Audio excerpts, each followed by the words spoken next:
for Development Conference in Seville earlier this year that the financing gap between our ambitions and the reality are very far apart. Today, developing nations are facing the terrible shock of high debt burden, higher cost of sovereign borrowing, and expenditure on recurrent shocks, which is impossible to budget for annually. The traditional economic model of forecasting predictable expenditure supported by clear revenue streams is no longer this simple. Governments of the developing nations are also now subjected to real-time investment cuts in core developmental activities, including health, education, and basic infrastructure.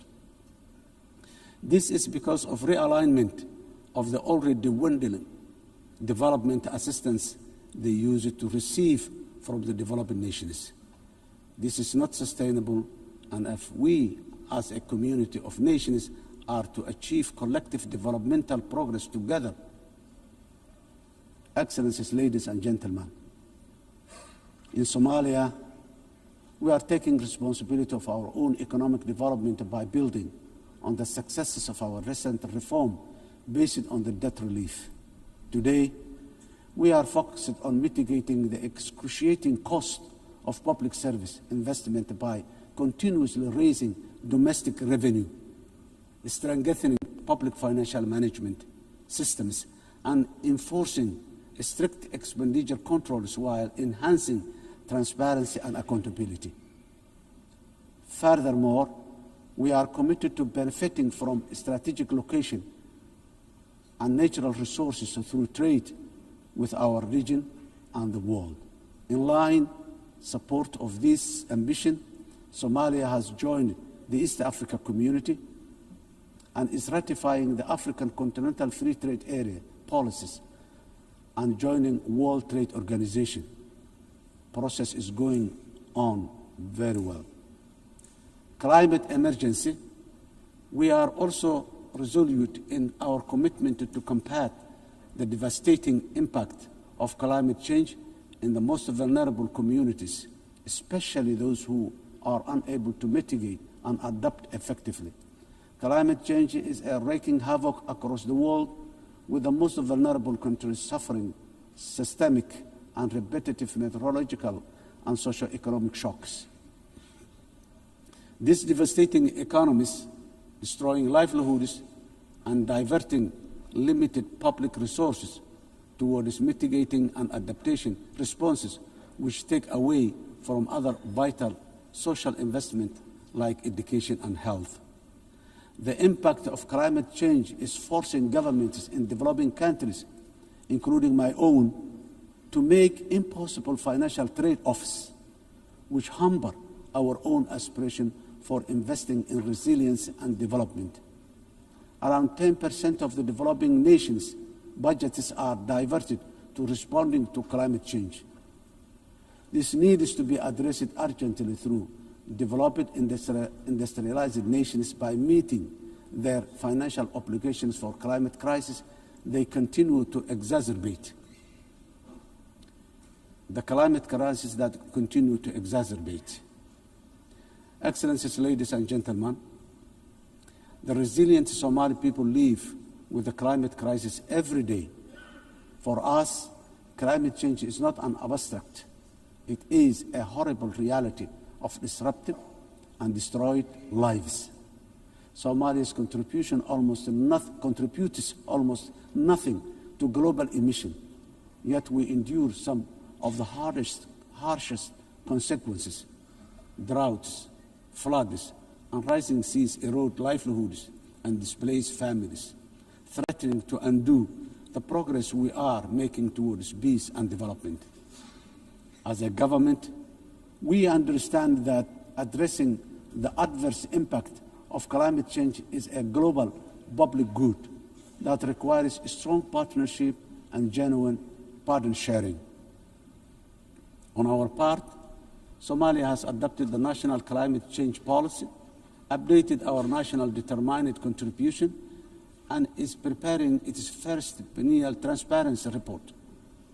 We are also developing a robust national climate finance strategy to guide how we mobilize and manage resources to address the challenge. To ensure these resources are used effectively, we have established the National Climate Fund, a dedicated institution to channel climate financing transparently and directly to the communities on the ground, to the communities on the ground. We are restoring degraded lands, strengthening water security, and piloting nature-based solutions that protect both people and ecosystems. Despite our efforts, accessing climate finance remains too slow and complex. As our government strengthens its domestic revenue capacity and initiates the process for pre-arranging disaster risk financing, we call for financial support that is accessible, affordable, predictable, and just from the international financing institutions and capital markets.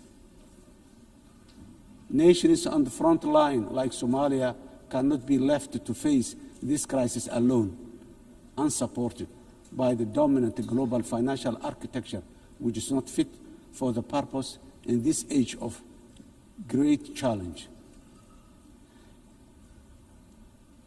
Excellencies, ladies and gentlemen, in conclusion, the 80th anniversary of the UN General Assembly is the best possible opportunity to take stock of our global achievement as far as our common commitments to sustainable development are concerned. We quietly transitioned from the Millennium Development Goals to now the Sustainable Development Goals. Now, I wonder, with the clock rapidly ticking very fast towards 2030, what the next acronyms of our global development aspirations will be. For us, being better together means common ownership, common responsibility, and genuine partner sharing on the global achievement of sustainable development through investment in a resilient and fair future for all. I thank you.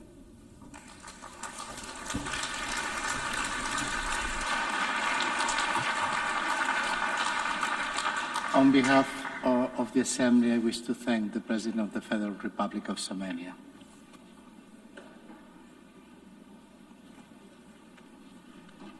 And now the Assembly will hear an address of His Excellency Jakub Mitovic, President of Montenegro. I request protocol to escort His Excellency and invite him to address the Assembly.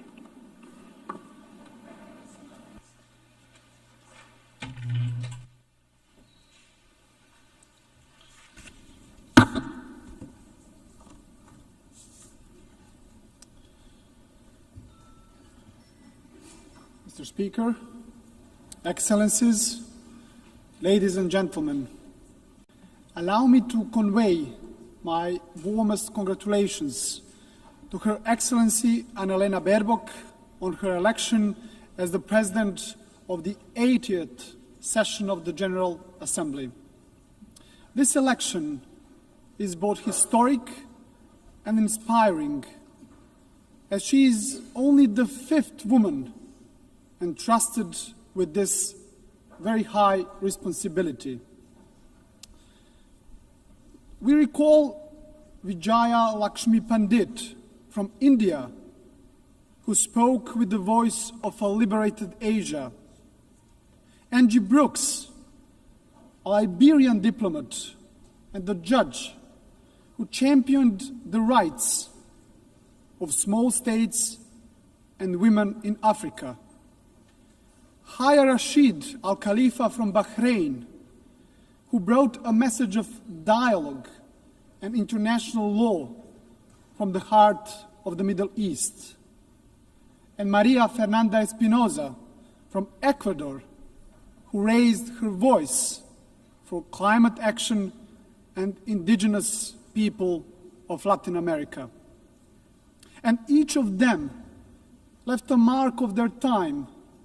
So this election gives Europe the opportunity to embody the principles of the unwavering defense of human rights and multilateralism. Dear colleagues, this year, as we commemorate 80 years since the founding of the United Nations, we reflect on the remarkable journey of this great organization that was created as a mission of global peace. Born from the ashes of the Second World War, the United Nations emerged as a beacon of hope for humanity. Dear colleagues, imagine the devastated cities throughout the world back in 1945. Warsaw, reduced to ashes. St. Petersburg, shattered after the years of the siege. Berlin, in ruins. Hiroshima and Nagasaki struck by the unimaginable horror. And my hometown and the current capital of Montenegro, Podgorica, was also in the bombings virtually razed to the ground. And imagine at the same time the world leaders gathered, who despite their wounds looked to the future. And at that very moment, when the trenches between nations still existed and the graves of the loved ones were still fresh, the Organization of the United Nations was born. The idea that light could emerge from darkness and that solidarity could triumph over despair. Despite the unprecedented destruction, the idea of peace and unity triumphed over division and hostility. The leaders of that time understood the urgent need for a strong global organization capable of preventing all future wars and fostering cooperation among nations. As part of the former Yugoslavia, Montenegro was among the founding nations of the United Nations. We have so far established an international system that promotes peace, upholds rules-based global order, safeguards human rights, and fosters sustainable development.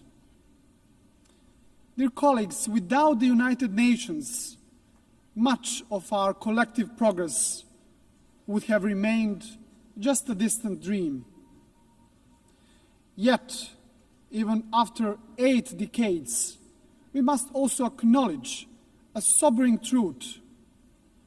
The absence of the World War has not always meant the presence of genuine peace and prosperity in the world. Today, multilateralism is being tested like never before, and our world is confronted with devastating conflicts, rising polarization, grave human rights violations, deep economic inequalities, and the corrosive spread of disinformation. Those challenges remind us of one essential fact. We cannot afford the marginalization of the United Nations, nor the silencing of the international law. Dear colleagues, now more than ever, we need to renew our commitment to the founding principles of the UN Charter. And despite its imperfections, the United Nations remains the only global organization where every nation has a seat and a voice, and where international law remains the basis for international legitimacy. And that makes the United Nations indispensable. Ladies and gentlemen, since regaining our independence back in 2006, Montenegro worked hand in hand with the United Nations to advance reforms in sustainable development, human rights and good governance, and in line with our European Union membership aspirations. Next year, we will proudly mark 2 decades of regaining our independence, as well as 2 decades of our UN membership. So over the past 20 years, Montenegro has evolved into a modern democracy. This transformation is also reflected in our economy, which has grown steadily, driven by key sectors such as tourism and energy. Our resilience has been tested by many global crises. Yet, Montenegro remains firmly committed to building a knowledge-based economy that fosters sustainable development and contributes to regional stability and regional prosperity. Montenegro's commitment to the United Nations and multilateralism remains a cornerstone of our foreign policy, fully in harmony with our European and Euro-Atlantic paths, and our dedication to good neighborly relations and regional cooperation. With NATO membership as the pillar of our security, our strategic focus is now on joining the European Union by 2028. It's an ambitious goal, dear colleagues, yet one that is now firmly within our reach. And as the most advanced EU candidate country, Montenegro remains steadfast in implementing structural reforms and fully aligned with the European Union's common foreign and security policy. We are convinced that the EU integration is a catalyst for lasting progress, stability, and ultimately security of the European continent. And in this process, Montenegro is not only a beneficiary, but also a contributor, demonstrating that enlargement strengthens the European Union as much as it strengthens the candidate countries. Your Excellencies, to strengthen multilateralism, we also must confront its weaknesses. The Security Council is increasingly paralyzed and unable to fulfill its mandate as the primary guardian of peace and security. The latest example is the war in Ukraine, which has brought unimaginable suffering to the people of Ukraine. And Montenegro welcomes recent diplomatic efforts of the international community led by the United States aimed at achieving a just and lasting peace. And we sincerely hope that these efforts will succeed. At the same time, Montenegro is deeply concerned about the unfolding humanitarian suffering of the Palestinian people in Gaza, and we call for an immediate ceasefire. Montenegro also strongly condemned the horrific terrorist attack by Hamas on October the 7th, 2023, and calls for unconditional release of all hostages. Montenegro has consistently supported a peaceful resolution of the Israeli-Palestinian conflict based on the two-state solution in full accordance with international law and relevant United Nations resolutions. And this is why we also endorsed the New York Declaration on the peaceful settlement of the question of Palestine and the implementation of the two-state solution. Dear colleagues, dear delegates, Montenegro fully supports the implementation of the UN Pact for the Future, as well as the Seville Compromise, a renewed global commitment for financing sustainable development, as important steps in strengthening our collective capacity to respond to global challenges. And we also believe that the upcoming second World Summit for Social Development must move decisively beyond reflection and analysis and deliver concrete, tangible solutions that will improve lives of people across the globe. Ladies and gentlemen, back in 1991, Montenegro proudly became the world's first ecological state, a milestone that proclaimed our commitment to the highest principles of environmental protection, the preservation of nature, and the pursuit of sustainable development. UN Agenda 2030 remains our guiding light for sustainable development, and Montenegro takes pride in being among the first countries in the world to integrate all the SDGs into its national framework almost a decade ago. A further important step in advancing the implementation of the 2030 Agenda was the creation of the SDG Acceleration Fund, a powerful mechanism for financing SDG goals. Ladies and gentlemen, for Montenegro, the priority is clear, which is to create conditions that will enable our young people to build their future at home, offering them equal opportunities to thrive. And by insisting on the value of knowledge and ensuring equal access to education, we strive to reduce inequalities and empower our citizens to reach their full potential. Ladies and gentlemen, climate change must be tackled globally and urgently. And it is no longer just warnings from the scientists.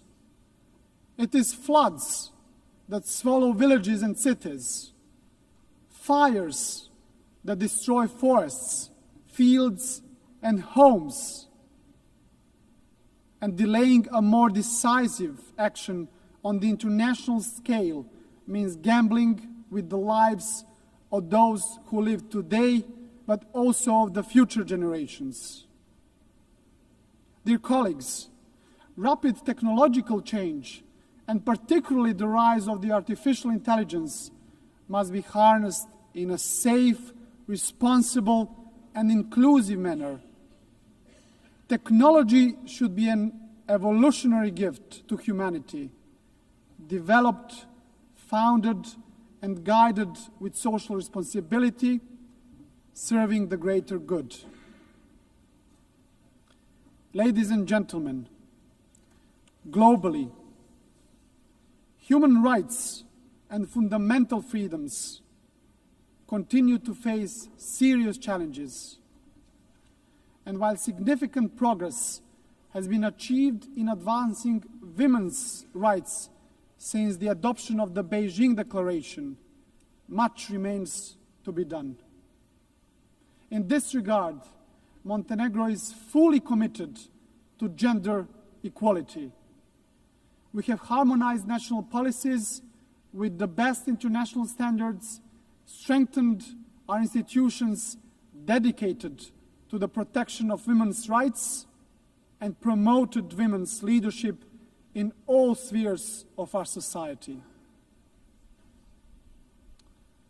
Your Excellencies, as we celebrate today 80 years of shared achievements, our collective task is to reform the United Nations and prepare it for the challenges and opportunities of the future. Criticism of the UN reflects not just on the organization itself, but on all of us as member states. For it is we who have created it, who guide it, and who bear responsibility to strengthen it. This is why Montenegro strongly supports the Secretary General's Reform Initiative UN80. It must not be seen as a mere bureaucratic exercise, but embraced as a commitment, a solemn commitment that the United Nations of tomorrow will be more agile and more efficient. And at the heart of these efforts must remain the UN's three key pillars: peace and security, sustainable development, and human rights, as the bedrock of all United Nations action. To conclude, dear friends, Montenegro is firm in its conviction that the United Nations must remain the cornerstone of peace, international law must prevail over force, and the rule-based order must be further strengthened. For without these principles, there can be no trust among nations, no true security, and no hope for a just and lasting peace in the world. And let me, at the end, quote the most famous writer from our part of the world and the Nobel Prize laureate, Ivo Andrić, who wrote in his masterpiece, The Bridge on the River Drina, "Of everything that man erects and builds in his urge for living, nothing is, in my eyes, better and more valuable than bridges. They are more important than houses, more sacred than temples, for they belong to all and are equal for everyone." Dear colleagues, this timeless truth reminds us that bridges are not only structures of stone, but structures of peace. It is a dialogue that builds bridges, and it is only through bridges that nations can walk towards peace. So our task is not to be passive heirs of history, but active builders of a better legacy. So let the next 8 years of the United Nations be not years of hesitation, but of courage and solidarity.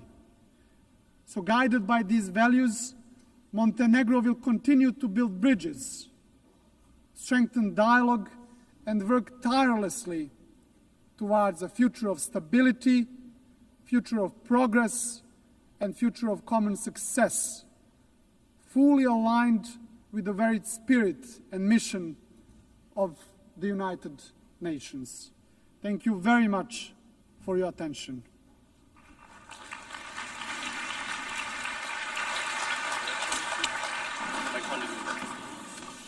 On behalf of the Assembly, I wish to thank the President of Montenegro.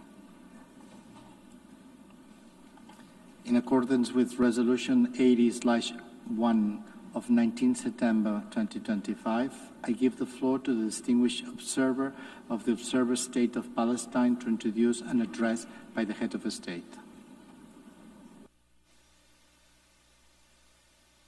بسم الله الرحمن الرحيم. سعادة أنالينا بيربوك رئيس الجمهورية العامة compassionate, Her Excellency Annalena Baerbock, President of the General Assembly, His Excellency Antonio Guterres, Secretary General of the United Nations, Your Excellencies, Highnesses, and Heads of Delegations, may the mercy and blessings of God be upon you. I speak to you today after almost 2 years in which our Palestinian people in the Gaza Strip have been facing a war of genocide, destruction, starvation, and displacement waged by the Israeli occupation forces, in which they killed and injured more than 220,000 Palestinians, the majority of whom are unarmed children, women, and the elderly. A war in which they displaced hundreds of thousands and prevented the entry of food and medical supplies and caused the starvation of 2 million Palestinians. They imposed a stifling siege on an entire people and destroyed more than 80% of homes, schools, hospitals, churches, mosques, facilities, and infrastructure. What Israel is carrying out is not merely an aggression. It is a war crime and a crime against humanity. that is both documented and monitored, and it will be recorded in history books and the pages of international conscience as one of the most horrific chapters of humanitarian tragedy in the 20th and 21st centuries. In the West Bank, including East Jerusalem, the capital of the state of Palestine, the extremist Israeli government continues to implement its settlement policies through illegal settlement expansion and developing projects for annexing settlements. The latest was the construction plan for E1, which would divide the West Bank into two parts and would isolate occupied Jerusalem from its surroundings and would undermine the option of the two-state solution in a blatant violation of international law and relevant Security Council resolutions, specifically Resolution 2334. Furthermore, the Israeli Prime Minister announced a plan for what he calls Greater Israel, which we reject and completely deplore, and which involves expanding into sovereign Arab states. In addition to the brutal attack against the sisterly state of Qatar, which we condemn and see as an escalation that is grave and a blatant violation of international law, which requires a decisive intervention and deterring procedures and measures for such expansionary plans. With official support and through increasing facilities, the terrorism of settlers increases. They burn homes and fields, they uproot trees and attack villages and attack unarmed Palestinian civilians. In fact, they kill them in broad daylight under the protection of the Israeli occupation army. Furthermore, the Islamic and Christian religious sites in Jerusalem, Hebron, and Gaza Strip have not been spared the attacks which have damaged the mosques, churches, and cemeteries in a blatant violation of the historic status quo and in a clear violation of the provisions of the international law. Despite all what our people have suffered, we reject what Hamas carried out on the 7th of October.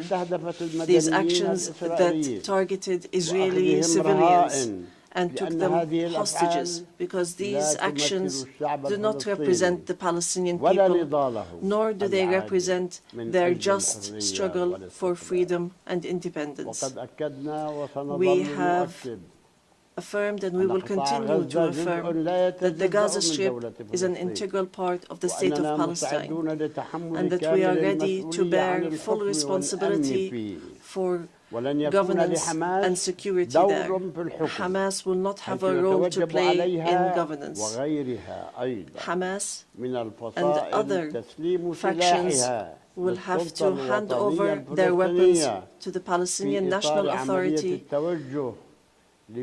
as part of a process to build the institutions of one state, one law, and one legal security forces. We reiterate that we do not want an armed state. Ladies and gentlemen, our wounds are deep and our calamity is great. 7 million Palestinians are still living the tragedies of the Nakba and displacement since 1948. Our people in the West Bank, including East Jerusalem and in the Gaza Strip, are still living the tragedies of the Israeli aggression and occupation for decades. Years that our people have spent under occupation, killing, arrest, and settlement, and the theft of money, property, and lands. And this still continues without any deterrent or accountability. Years of oppression, deprivation, and the protection for the occupier, and enabling the occupier instead of protecting the people under the occupation, and more violations of the rights of our Palestinian people to self-determination, to freedom, dignity, independence, and sovereignty on the land of the occupied state, on the land of the state of Palestine occupied since 1967, including East Jerusalem. More than 1,000 resolutions at the United Nations, not one of them was implemented.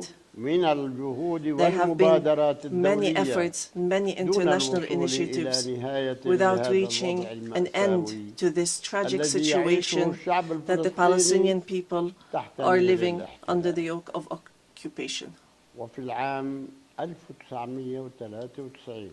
In 1993, we signed the Oslo Accords, and we adhered to all its items, and we recognized the state of Israel. Israel, at the time, recognized the Palestine Liberation Organization as the sole legitimate representative of the Palestinian people. Based on that, we restructured our institutions, and we amended our national charter, and we rejected violence and terrorism, and we adopted a culture of peace.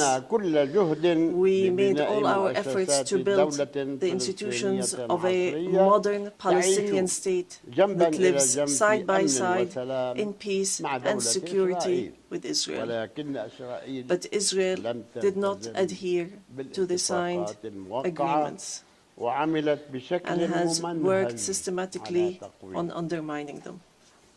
Ladies and gentlemen, just 3 days ago, we met at a high-level international conference in New York under the joint chairmanship of France and the Kingdom of Saudi Arabia, with wide-scale international presence and united positions that expressed a genuine international will to put an end to this historic conflict by recognizing the state of Palestine, ending the occupation, and returning hope to both the Palestinian and Israeli people.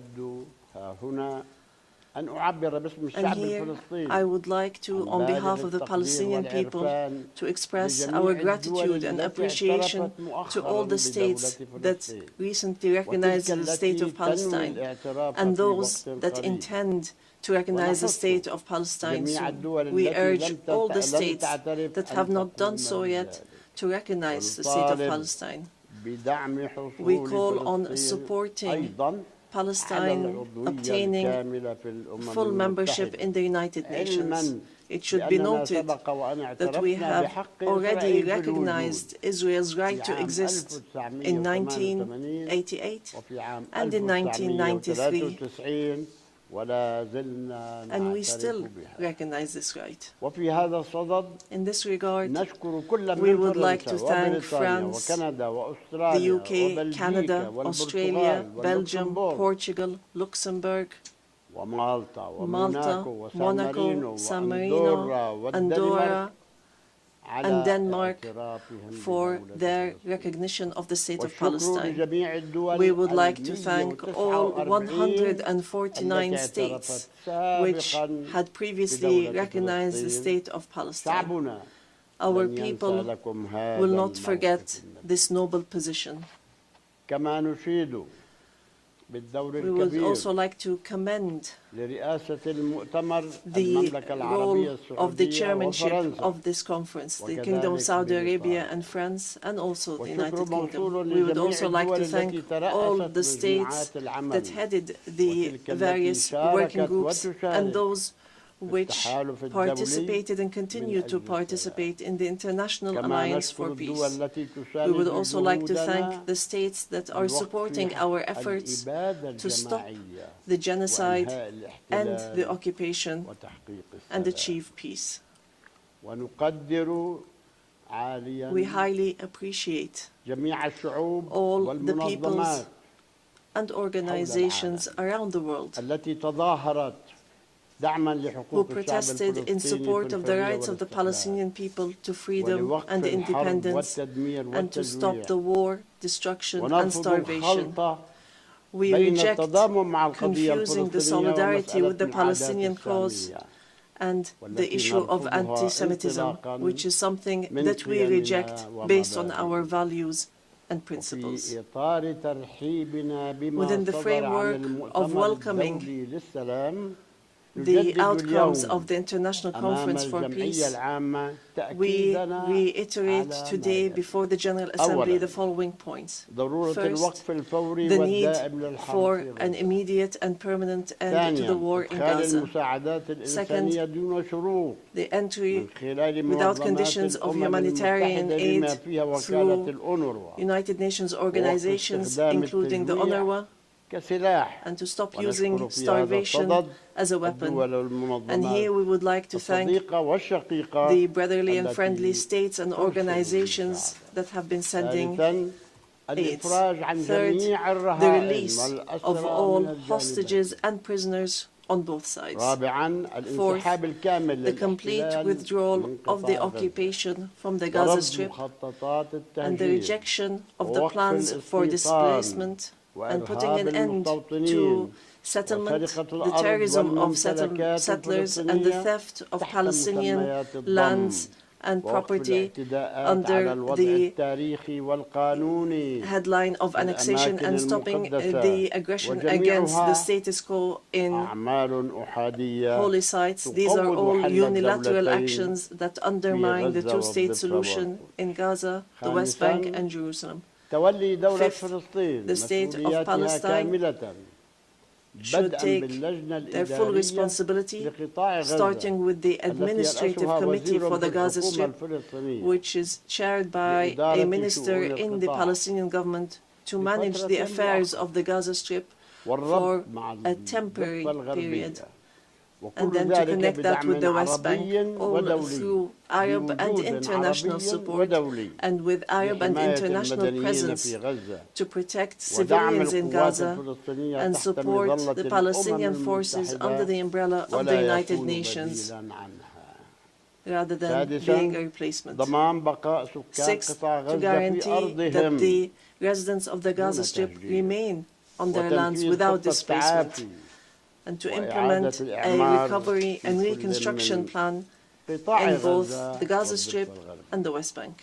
سابعاً Seventh, الإفراج عن أموال releasing الضرائب the الفلسطينية Palestinian tax التي money that is تحتجزها being دولة إسرائيل held دون by حق the state of Israel ورفع unjustly, الحواجز والحصار and الاقتصادي lifting the عن economic المدن siege والقرى and the barriers والمخيمات from the الفلسطينية. Palestinian cities, villages, and ثامناً refugee camps. دعم جهودنا Eighth, الوطنية supporting our national بالإصلاح efforts towards وإجراء reform الانتخابات and الرئاسية conducting presidential والبرلمانية and خلال parliamentary عام elections بعد within a انتهاء year الحرب. after the قد end of the بدأت war. الإجراءات العملية The بتكليف practical لجنة صياغة procedures الدستور has begun. المؤقت A committee has والتي been تنهي assigned أعمالها to خلال draft a 3 شهور temporary constitution, and it will end its work within من 3 السلطة months, إلى الدولة. so that we move from إننا نريد authority دولة to state. ديمقراطية We want a modern عصرية and democratic state تلتزم بالقانون that abides الدولي by international law, وبسيادة القانون the rule of law, والتعددية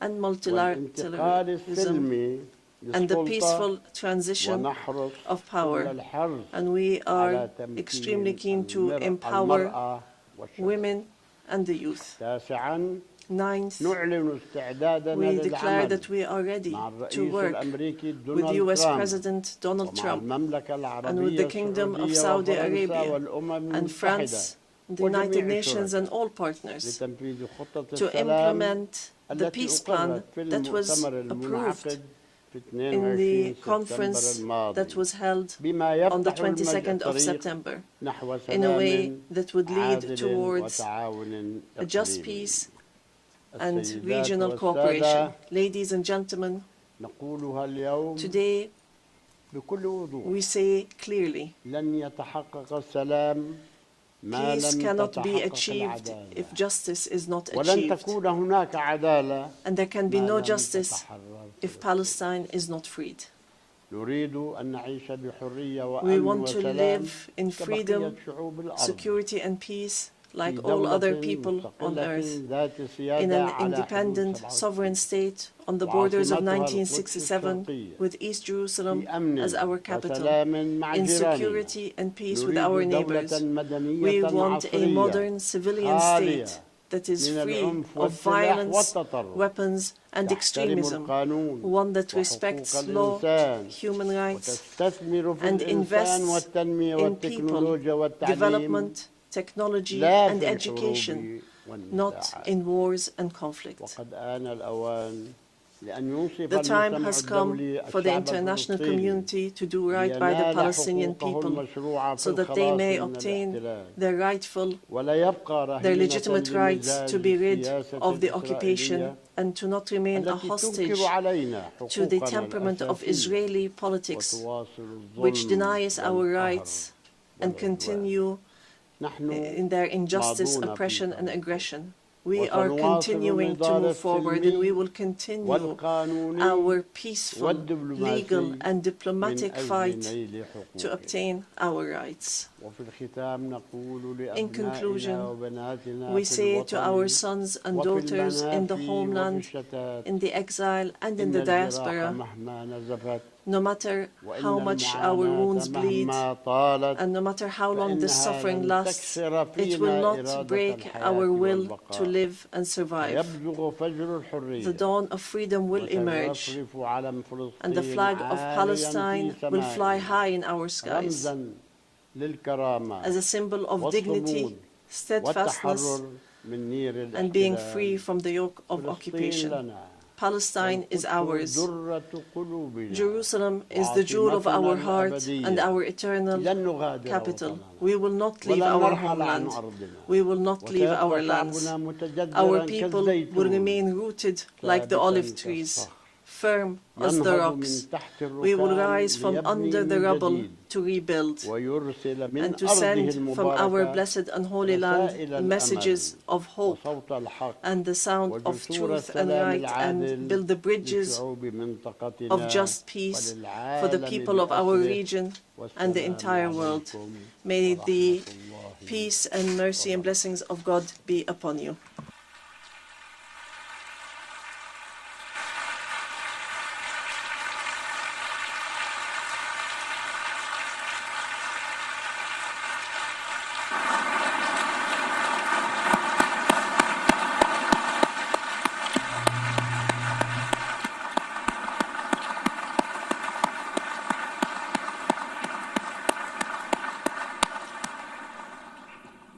On behalf of the Assembly, I wish to thank His Excellency Mahmoud Abbas, President of the State of Palestine.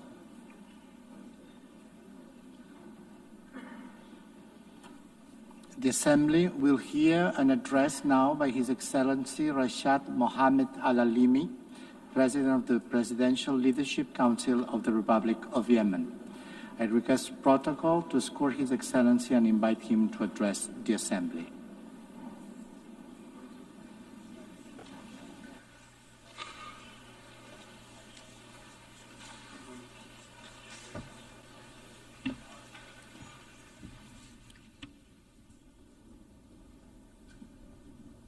In the name of God, most gracious, most merciful.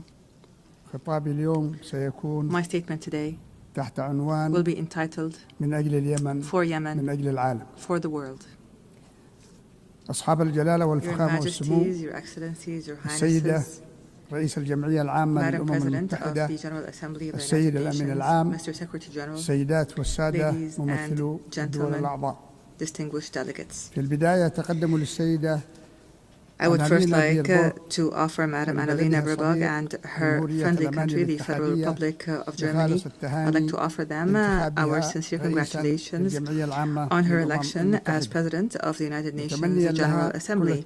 I wish her success in leading this session, which we attach great importance under the slogan Better والإشادة Together أيضاً for Peace, Development and Human Rights. I would also like to commend the efforts of the Secretary General of the United Nations, Mr. Antonio Guterres. العمل مع هذا We الثنائي look forward to working with these two leaders of the United Nations to champion peace and human rights in Yemen and to offer protection to the relief staff that have been kidnapped by the terrorist Houthi militias that are backed by the Iranian regime.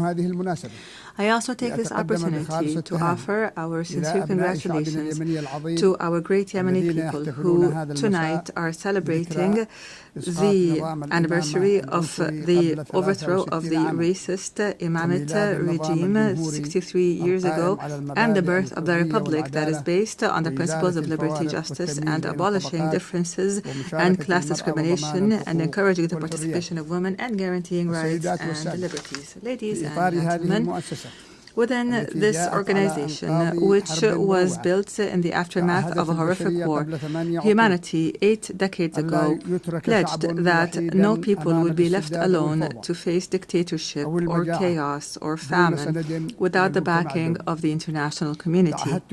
You pledged, and we pledged along, that this organization will safeguard human dignity and the rights of peoples to live in dignity, security, development, and peace. And today, after all these years have passed, we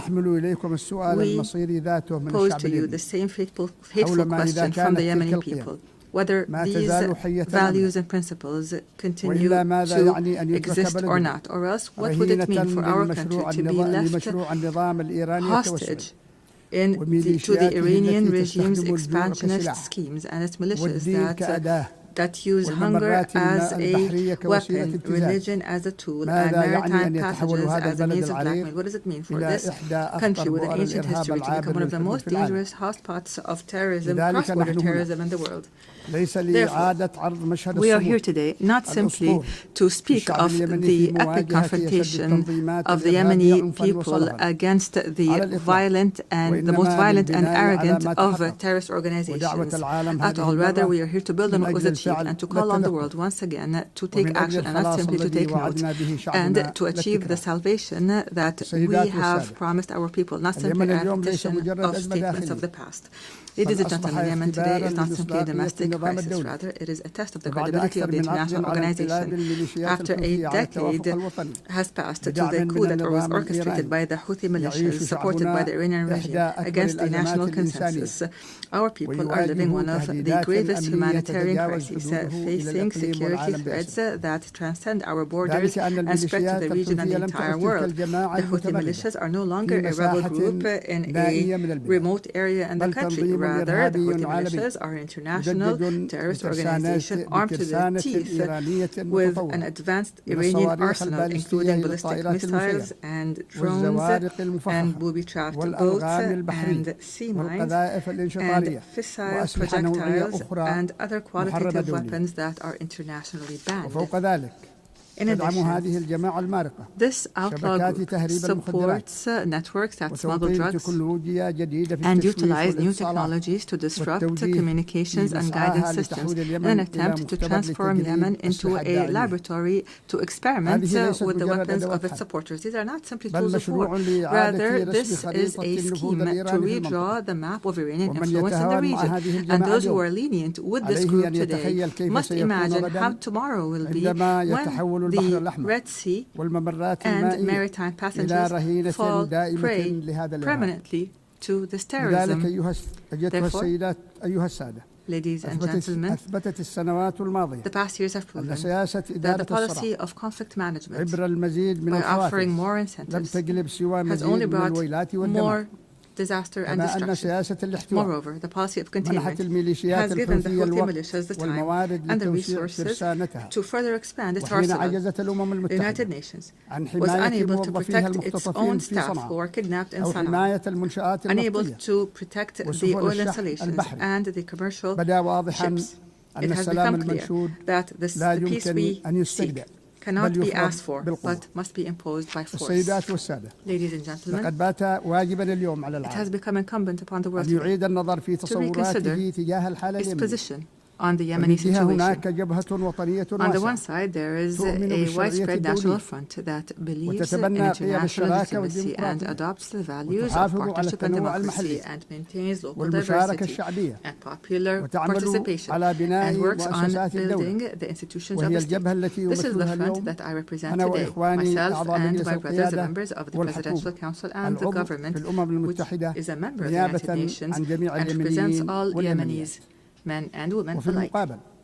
In return, we have an exclusionary, sectarian, fascist organization that does not believe in the principles of international legitimacy and which conducts cross-border terrorism and adopts an authoritarian theocracy that is opposed to human rights, which is embodied by the Houthis and their supporters. Unfortunately, the disregard by many of the essence of the Yemeni crisis has encouraged the Houthi militias to go further in threatening peace regionally and internationally and targeting energy sources and maritime passages and even kidnapping and abusing United Nations staff.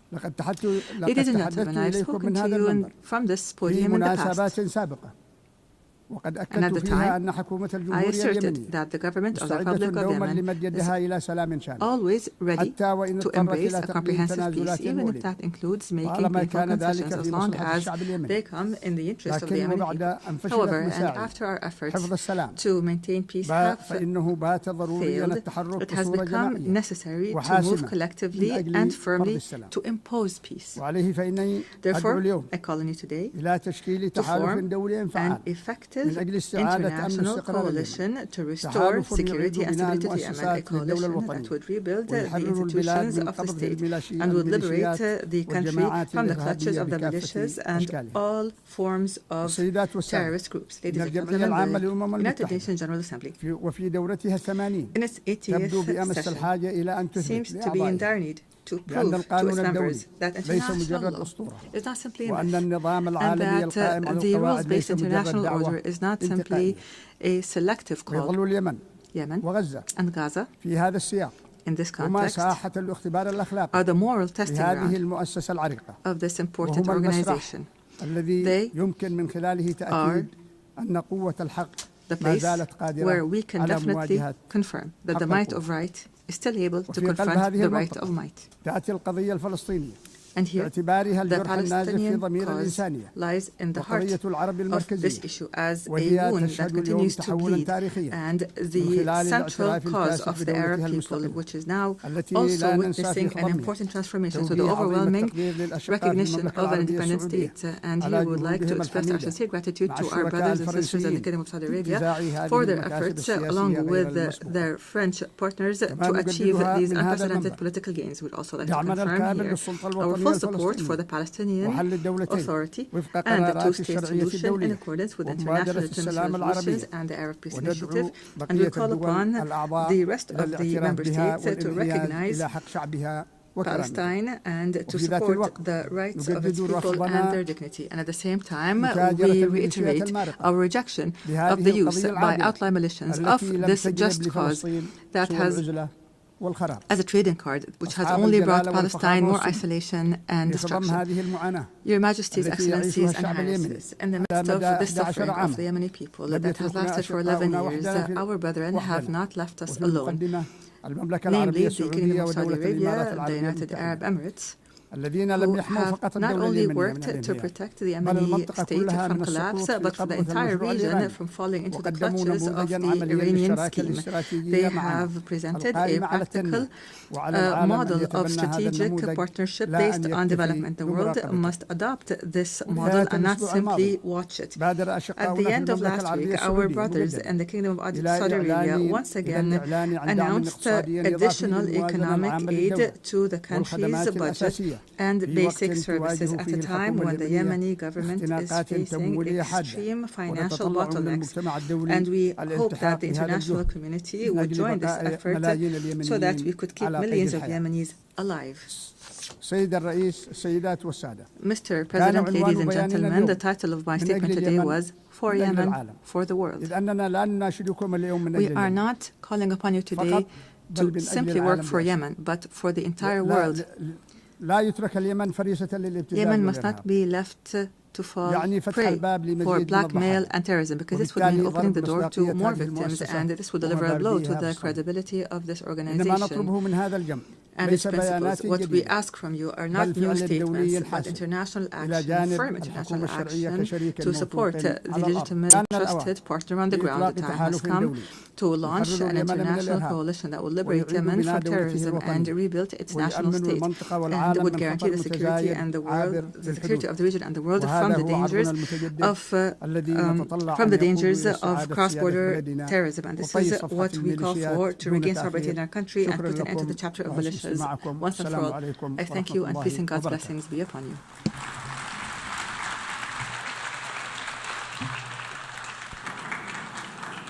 On behalf of the Assembly, I wish to thank the President of the Presidential Leadership Council of the Republic of Yemen. The Assembly will hear now an address by Her Excellency Gordana Dzizanowska-Davkova, President of the Republic of North Macedonia. I request protocol to escort Her Excellency and invite her to address the Assembly.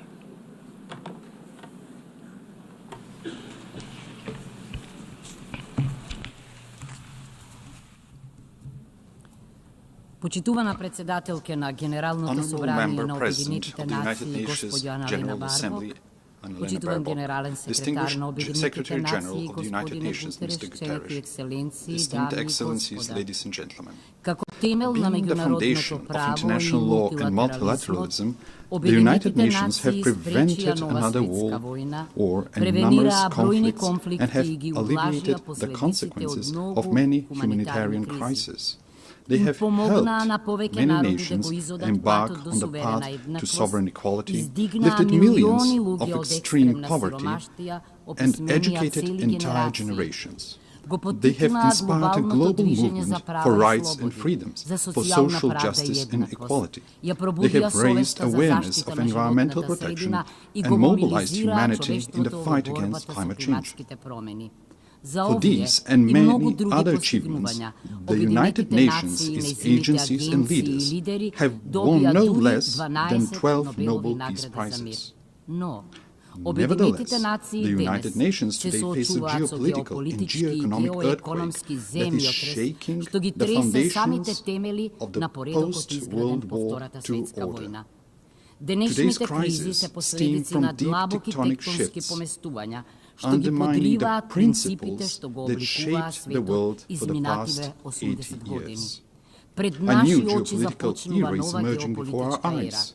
Instead of acting together on the urgent challenges such as peace and security, climate change and environmental destruction, artificial intelligence and growing inequalities, we seem to be heading towards a post-Hobbesian state of war of everyone against themselves.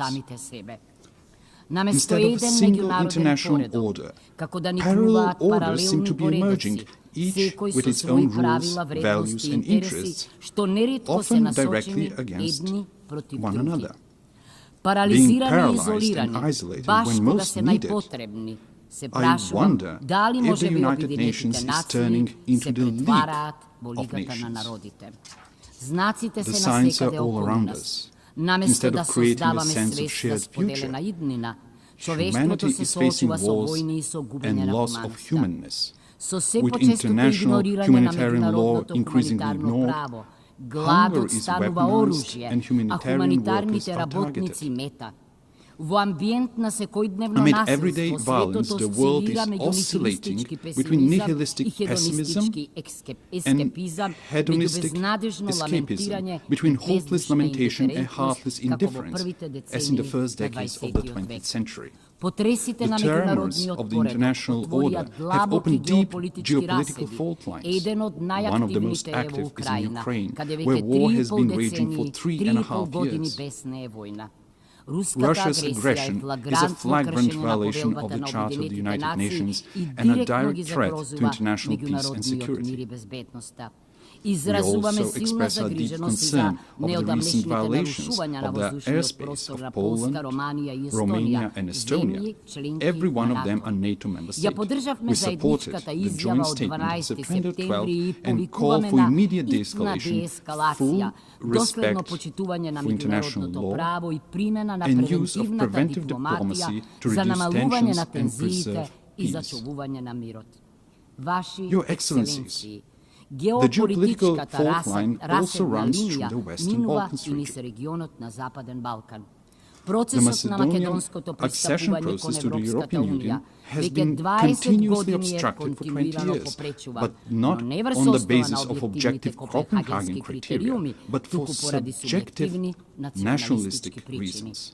The latest EU condition to start our negotiations is a new imposed amendment to the Constitution. The Constitution, lex superior, and in Rousseau's sense, a social contract between citizens, represents the most internal matter of any state. Our Constitution provides 4 initiators for amendments: the President of the Republic, the government, at least 30 members of parliament, and 150,000 citizens.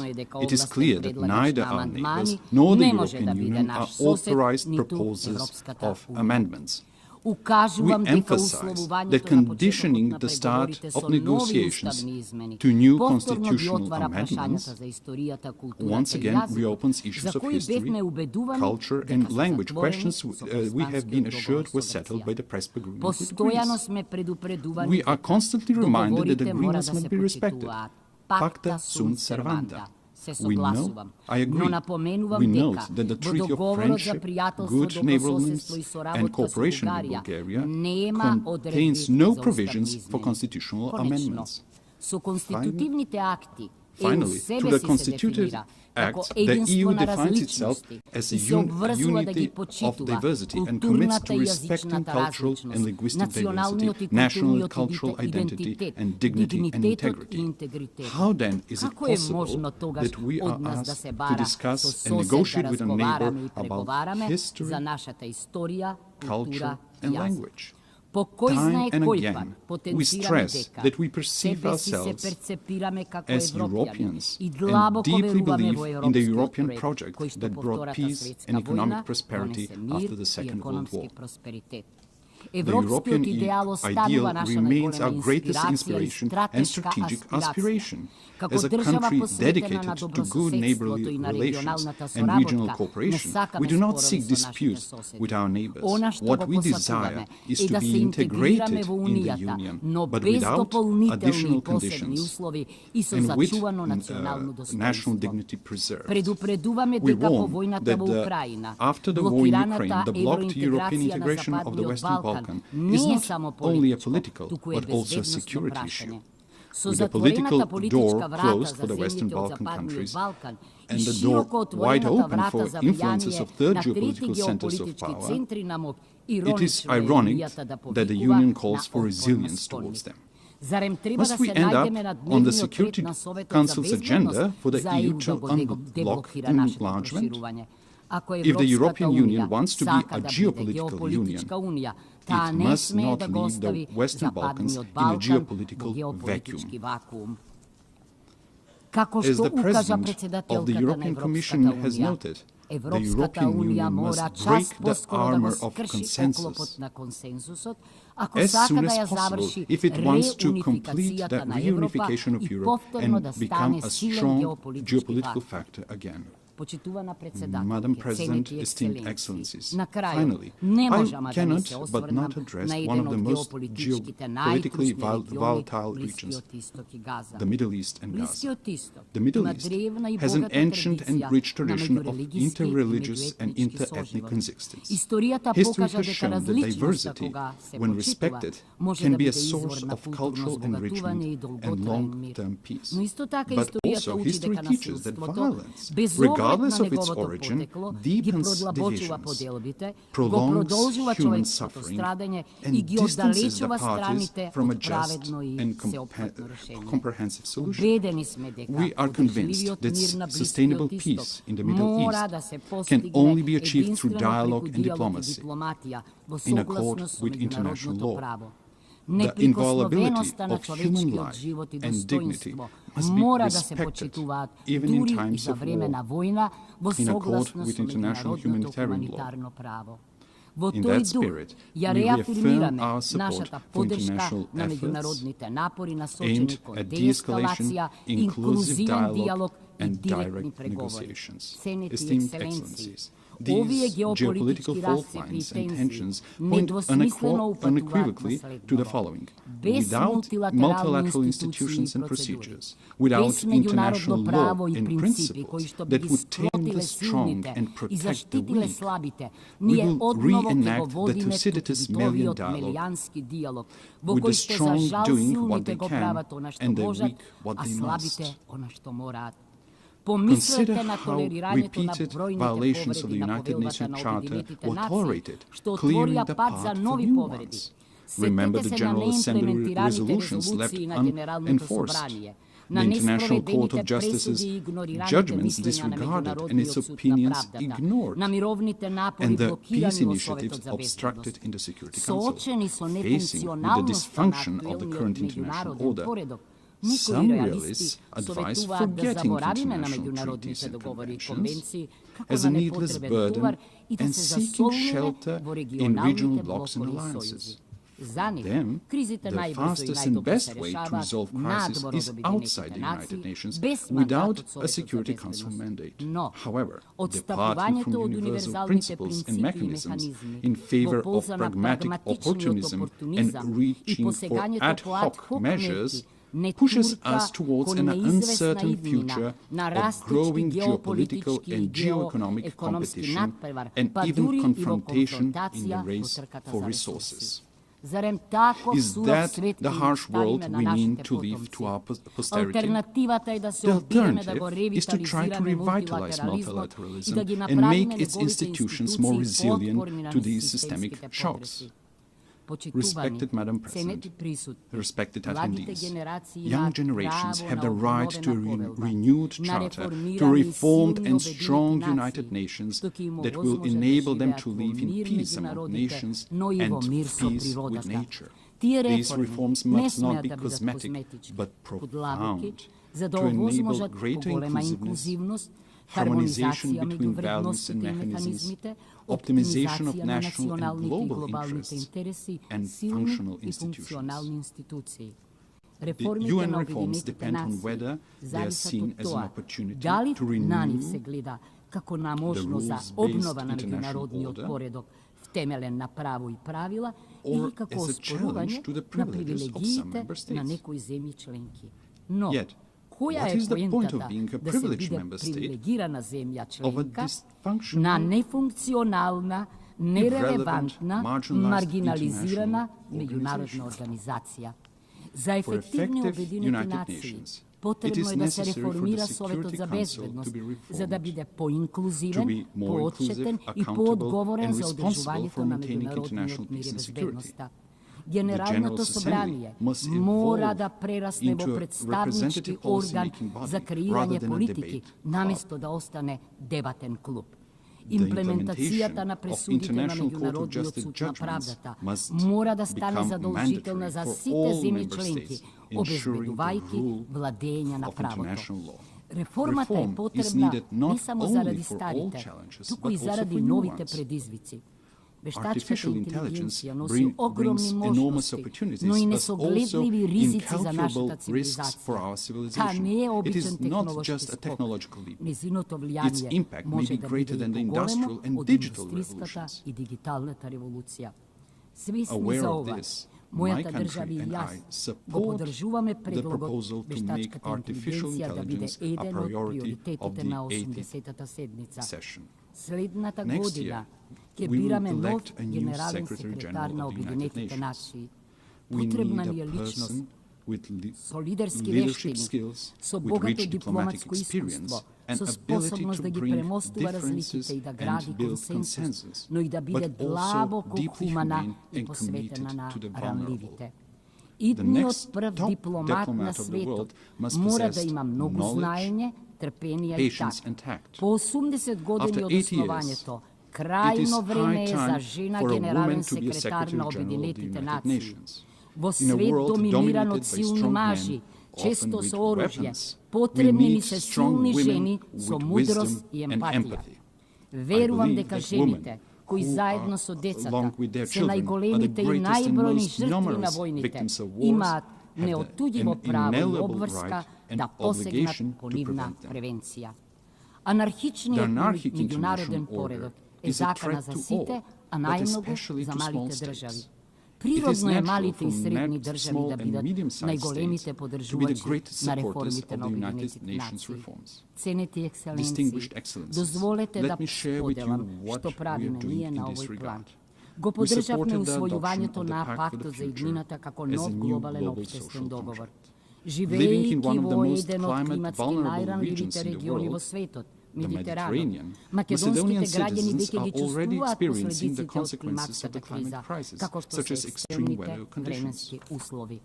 That Затоа is на why we supported the КОП-29 во implementation of Баку the Paris го Agreement at поддржавме COP спроведувањето на 29 Парискиот in договор. Baku. Ја поддржавме We supported обврската the од Севиља Sevilla за commitment финансирање on на financing развојот for и ги development and интегриравме integrated the целите за sustainable одржлив development развој goals во in our нашата national национална development развојна strategy стратегија 2024-2044. 2024-2044. На At the третата third конференција UN на Ocean Обединетите Conference in нации за Nice, океанот во Ница се we заложивме committed to за strong силно меѓународно international управување ocean со governance, океаните, supporting поддржувајќи the го action plan. акцијскиот план. We are Вложуваме making големи great напори за efforts to промоција promote на women's женското leadership лидерство and the и имплементацијата implementation на of the агендите agenda за on жените, women, мирот и peace and безбедноста. security. Ја We подпишавме signed новата the new рамка за соработка со Обединетите нации 2020-2030 framework for cooperation with the United Nations 2030 заради to ensure обезбедување на inclusive инклузивен, social and социјален и human човечки development, развој, sustainable одржлива економија economies and и decent достојна work, работа, отпорно и resilient зелено and green општество societies и and екосистеми, ecosystems, the rule владење of на law правото и and добро good управување. governance. Почитувани, Esteemed excellencies, пред голем we are испит сме. standing in front of a Или great ќе го test. гарантираме Either we will меѓународниот guarantee an поредок international врз order based on визионерски visionary принципи, principles, или ќе or we will итаме rush towards кон a catastrophe катастрофа со of несогледливи unimaginable размери за proportions човештвото. for humanity. Поранешниот Former генерален Secretary General секретар Dag Даг Hammarskjöld Хамершелд подсети reminded дека us that the Обединетите United нации Nations was not не се created формирани in за да не order to однесат bring во us to рајот, heaven, туку за да but не in order to спасат save од us from пеколот. hell. We Треба should да ги recognize the препознаеме United Nations for Обединетите what it нации is. за она што се. Навистина admittedly несовршен, imperfect, но but неопходен indispensable инструмент на instrument нациите of во nations работењето за in working мирна to peaceful еволуција evolution кон towards поправеден more just и побезбеден and secure светски world поредок. order. Да им ја Let's дадеме give them таа that шанса. chance. Благодарам. Thank you.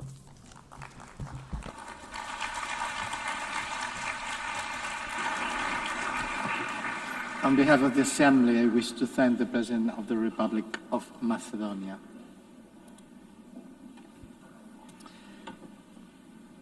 L'Assemblée va entendre l'allocution de son Excellence, Monsieur Anthony Frank Laurent Saint-Cyr, Président du Conseil présidentiel de transition de la République d'Haïti. J'ai pris le protocole de vouloir l'accompagner, Son Excellence, qui m'invite à prendre la parole devant l'Assemblée.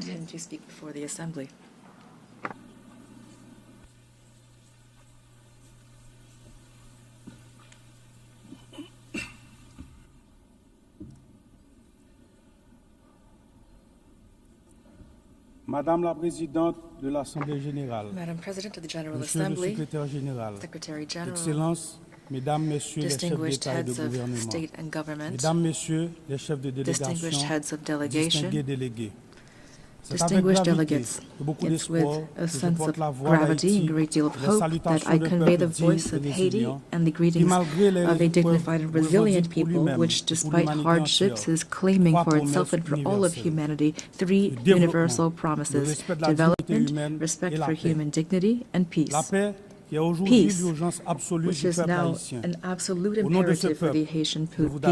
On behalf of this people, Madam President, I would like to warmly congratulate you on your election as President of this Assembly. I also would like to thank Secretary General Antonio Guterres for his unwavering commitment to our organization and his constant and multifaceted support for the Republic of Haiti.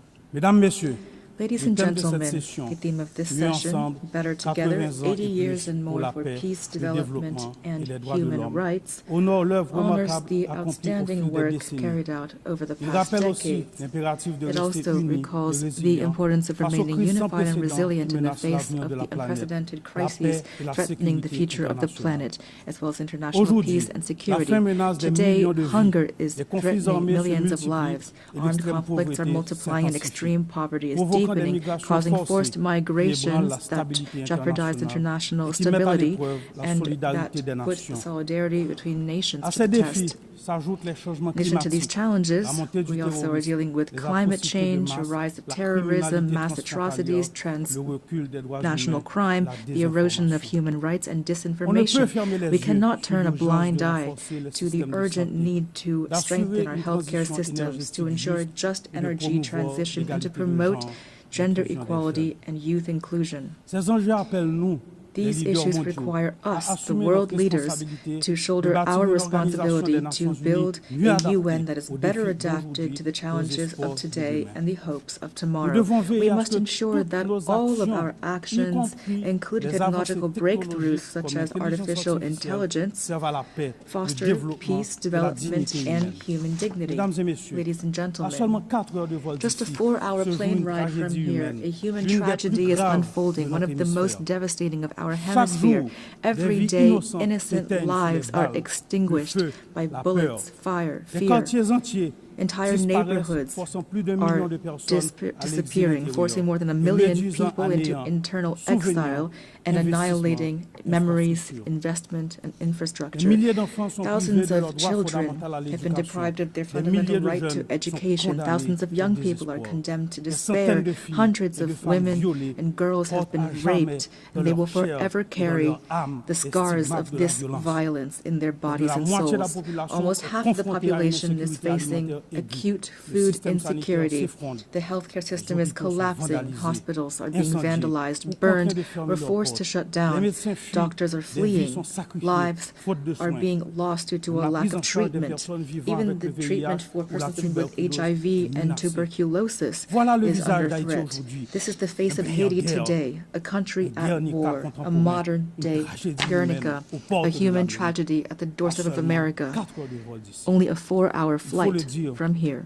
It's important to say this. Haiti is experiencing a war between criminals that want to impose violence as their social order and a population, an unarmed population that is fighting for human dignity and freedom. The response must be firm and determined. Today, the international community must stand alongside Haiti and take large-scale measures, not half steps. A strong, coordinated, and immediate action is needed. Silence and inaction are not an option. We must act quickly to protect lives, to protect the innocence of children, to provide youth with a future, and to allow citizens to decide their own future at the voting booth.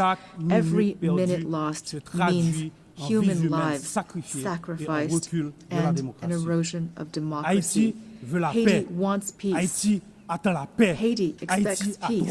Haiti has the right to peace. Yes, ladies and gentlemen.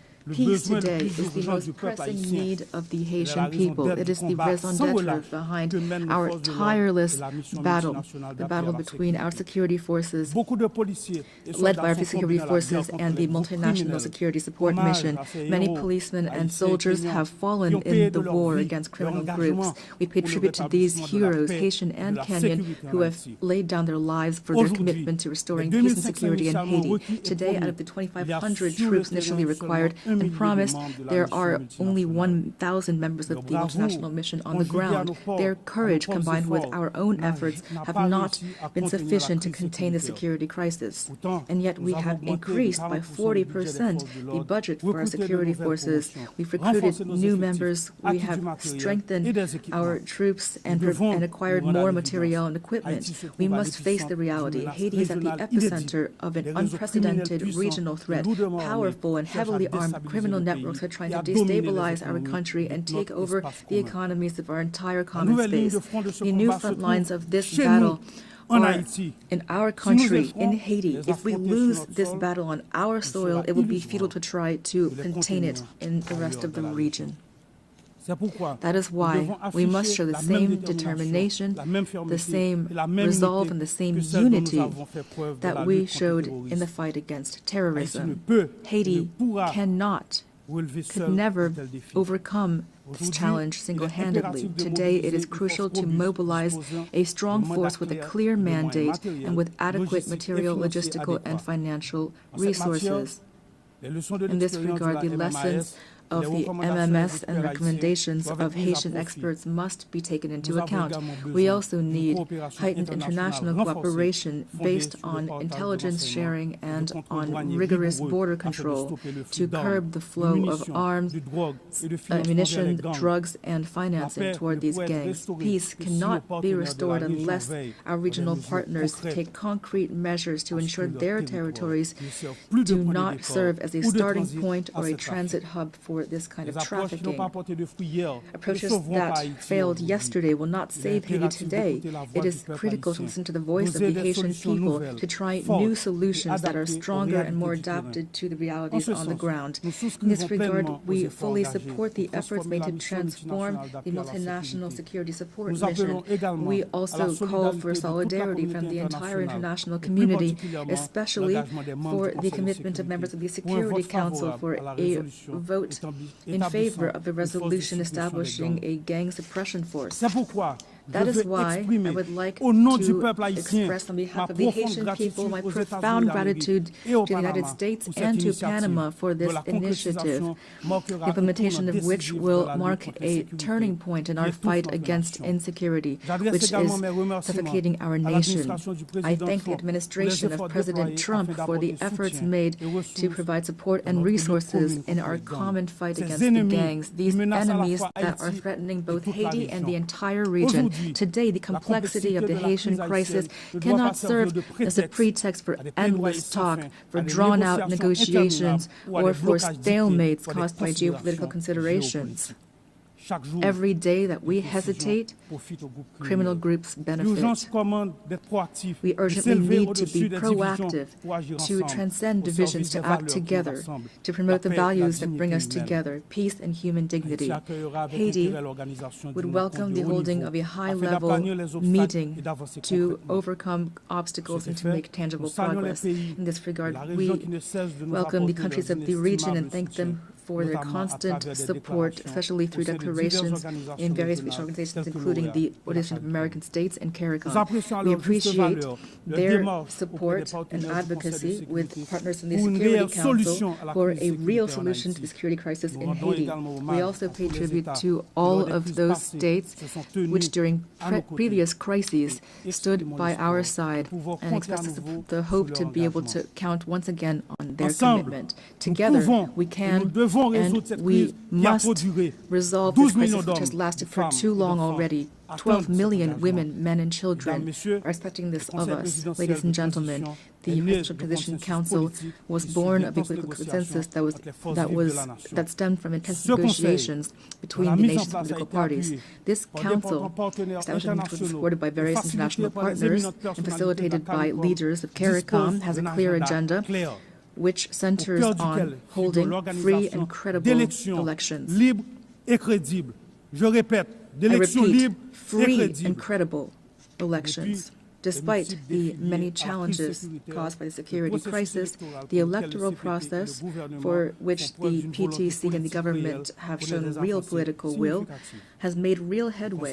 The Electoral Council, Provisional Electoral Council, already identified more than 85% of the voting centers, mobilized more than 70% of the elections personnel, and national financing to the tune of $65 million is guaranteed. The Presidential Transition Council is working closely with the MMS, the OAS, CARICOM, and BNU to ensure free, transparent, and inclusive elections reflecting the sovereign will of the Haitian people and guaranteeing the full and effective participation of young people, women, people with disabilities, and marginalized groups. To ensure productive political cooperation, constant efforts are being made and will continue to expand dialogue with the various political parties to strengthen consensus and to prevent a power vacuum which would be fatal for democracy and stability. The Haitian people must be able to choose its own leaders. The state wants credible elections. Our greatest challenge remains restoring security. The urgent and solemn call that we have once again issued to resolve the security crisis in Haiti must not be left to languish on paper nor be lost amid rhetoric and unkept promises. In Haiti, peace can no longer wait. Ladies and gentlemen, the transitional period does not allow us to launch all of the major federal reforms the country needs, but the humanitarian crisis we are currently experiencing must be overcome. To this day, the Haitian state has provided 72% of emergency assistance for IDPs and is assisting families to relocate. We are profoundly grateful to our international partners that have assisted us in the humanitarian response, and we are keenly interested in the promising initiatives put forward by those which, like the Association of Caribbean States, have chosen to join our effort. But our strategy is not limited to immediate assistance. We must move from assistance to investment. To this end, the government is determined to develop two major economic hubs, the Great North and the Great South, based on strategic sectors such as agro-industry, textiles, renewable energy, tourism, and services. Haiti will continue to count on its key partners to weather this difficult period and to relaunch its economy. We call for their support through the establishment of concrete mechanisms such as the renewal of the Hope Help Law or launching urban renovation projects which will allow us to create jobs, to put an end to the humanitarian impasse, and to reduce migration pressure on Haitians in the region. Ladies and gentlemen, 2025 marks the bicentennial of the order forcing Haiti to pay a ransom for recognizing its own independence. We call for reparations, not out of bitterness or vengefulness, but out of a desire for justice and truth. We accepted with satisfaction the statement by the French presidency recognizing the need to open spaces for dialogue and historic truth, as well as the resolution of June 5, 2025 of the French National Assembly recognizing the injustice of this ransom. Haiti has established a National Reparations and Restitution Committee. We call for this progress to be accompanied by concrete action. France, which is the cradle of human rights, today has the opportunity to write a new chapter in its history with Haiti by honoring the ideals of freedom, equality, and fraternity that unite us. Ladies and gentlemen, I must underscore the invaluable support provided by the Haitian diaspora throughout the world, who are often living in hardship, whether in America, in Europe, in Africa, or elsewhere. The millions of Haitians living abroad contribute to the development of Haiti. We are undergoing a multidimensional crisis, and we call for the patience and understanding from our partners and friends so that our nationals are always treated with respect and dignity. Behind every migrant there is a face, a family, a history, and a contribution to be made to their new country of residence. Haiti reaffirms its commitment to dialogue and to bilateral cooperation collaboration in the spirit of neighborliness and mutual respect to identify balanced and long-term solutions to Haiti's problems. The safe and orderly circulation of goods and of people, especially through air transport, is crucial for a shared future and common prosperity. Ladies and gentlemen, the Haiti of tomorrow deserves peace and prosperity, a future based on an independent judiciary, universal education, affordable health care for all, and an economy that provides every citizen with the same chance at success. This future also requires bold reforms, independent justice, and an end to impunity. On April 16, 2025, we enacted a decree establishing two specialized judiciary bodies, one to litigate crimes and complex financial infractions, and another to prosecute mass atrocities and sexual violence. We're making progress toward making these bodies operational. We are prepared to continue down this path. This is not the time for Haiti fatigue. The international community does not have the right to turn away from Haiti's situation. In light of this crisis, silence would not be neutrality, it would be complicity. Ladies and gentlemen, allow me to pay tribute to the Haitian people. Representing them here is the greatest honor of my life. Beyond my functions as President of the Presidential Transition Council of Haiti, I am a real, active Haitian citizen with a profound love for my homeland, a land of freedom and dignity, a land of courage and talent. Haiti is not a nation that has given up. We are a great people, a people that stands together, men and women who have sacrificed for their homeland and for humanity. Haiti is not a playground for armed criminals. Rather, it is a nation on its feet, comprised of dignified, resilient families who every day, despite terrible adversity, are fighting for a better future. I pay tribute to my fellow countrymen and women who are, without a doubt, among the most resilient people on earth. They deserve better. Giving them new hope is my only mission, and that is why now I call upon you to stand side by side with Haiti. We must build peace in Haiti, for the Caribbean, for the Americas, for all of humanity. Thank you.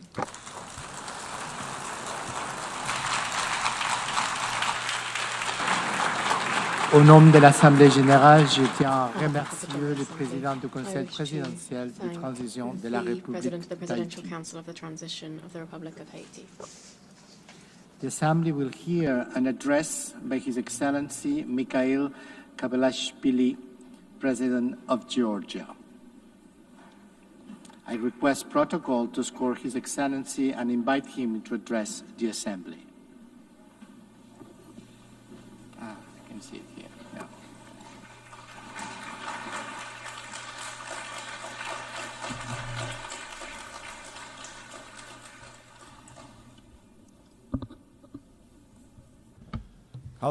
Madam President, Mr. Secretary General, distinguished colleagues, ladies and gentlemen, I represent a country with a 3,000-year history, the cradle of one of the world's most ancient civilizations and the brave Georgian people, filled with pride and dignity, a country that possesses a unique alphabet, an ancient language, and 17th century-long Christian traditions.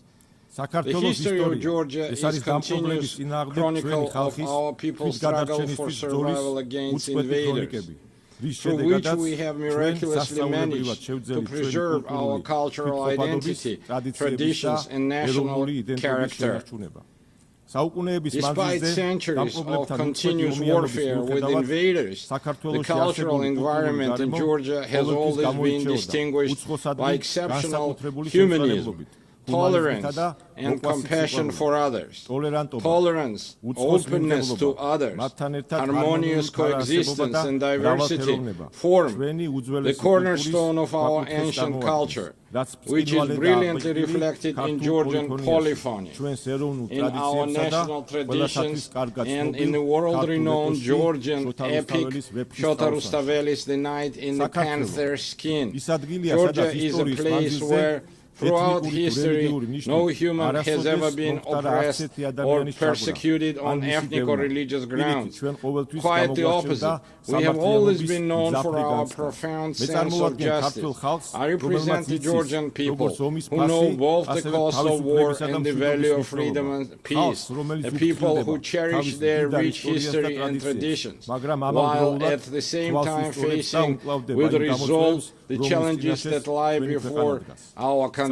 Amid a rapidly changing geopolitical landscape and unprecedented global challenges, such as ongoing conflicts, climate change, ideological polarization, cultural alienation, and war-driven humanitarian crisis, Georgia stands firmly as a guardian of dialogue, peace, stability, and sustainable development. Despite the many challenges surrounding us, we have managed to ensure the security of our people. The fundamental philosophy of the Georgian government remains to preserve peace, and no matter the cost, to spare our people from war. For the fourth year now, a horrific, bloody war has been raging in Ukraine, bringing catastrophic consequences and immense human suffering. Drawing on the bitter experience of the 2008 war, whose wounds have not yet healed for the Georgian people, we understand better than many the pain that the Ukrainian nation endures today. Now as before, Georgia expresses its firm and unwavering support for Ukrainian people. As we deeply understand the importance of peace, Georgia contributes to the transformation of the South Caucasus and strives to turn it from a zone of conflicts into a space of dialogue among civilizations and economic prosperity. We welcome President Donald Trump's peace initiative between Armenia and Azerbaijan, as well as his efforts to bring the bloody war between Russia and Ukraine to an end soon. Georgia has always supported and actively strived to establish sustainable and long-term peace in the South Caucasus, as well as to deepen trust and cooperation amongst its neighbors. For centuries, our country has been at crossroads of civilization and a space for dialogue among diverse cultures. Today, Georgia is reclaiming its historical role. Close relations with the countries of the South Caucasus and Central Asia, existing agreements with the European Union, and the Georgia's key position in the Middle Corridor, all give our country a special significance, both within the region and across the Eurasian continent. Georgia is the shortest connecting route and natural bridge between Europe and Asia, the West and the East. Thanks to our geographical location and pragmatic foreign policy, Georgia is emerging as a multi-dimensional and multifunctional regional hub, both in terms of trade and energy transit. Georgia makes a significant contribution to development of the Middle Corridor strategic route and does everything to ensure that the corridor becomes the fastest, most reliable and most stable connecting route between East and West. We are actively working with international investors, developing infrastructure and facilitating the creation of new energy transit routes, all of which ultimately enhance the connectivity between Asian and European markets. Within the framework of the Middle Corridor and its development, Georgia has launched strategically significant projects aimed at increasing the volume and intensity of rail, sea and air transportation.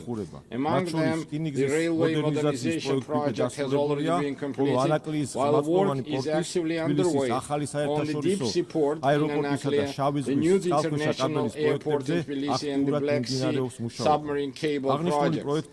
These projects, on one hand, provide landlocked countries in Central Asia and the South Caucasus with maritime connectivity to the rest of the world. On the other hand, the projects are implementing health diversity energy routes. We are implementing health diversity energy routes, thereby significantly enhancing the energy security of Europe and South Caucasus. To promote the development of the Middle Corridor and enhance connectivity between the two largest markets, Asia and Europe, Georgia has been hosting the Tbilisi Silk Road Forum for 8 years.